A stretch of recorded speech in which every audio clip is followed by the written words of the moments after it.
নীরব মরুভূমি, চারদিকে অন্ধকার আর অজ্ঞানতা। মানুষ পথ হারিয়ে ফেলেছিল। মক্কার মানুষ ডুবেছিল শিরক আর অন্যায়। সত্য যেন হারিয়ে গিয়েছিল। কিন্তু একজন মানুষ সত্যের খোঁজে নিঃসঙ্গ পথে হাঁটছিলেন। তিনি ছিলেন মুহাম্মদ সাল্লাল্লাহু আলাইহি ওয়াসাল্লাম, সত্যের অনুসন্ধানী।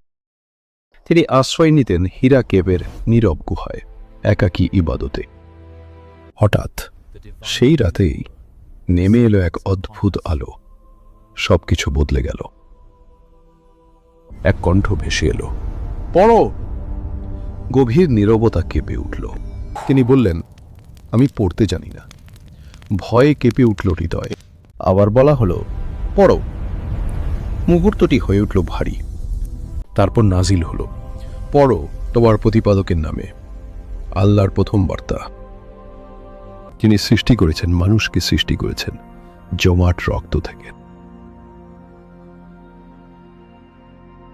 এইভাবেই শুরু হলো হিদায়াতের আলো মানব জাতির জন্য। ভয়ে ভরা হৃদয় নিয়ে তিনি দ্রুত নেমে আসছিলেন পাহাড় থেকে।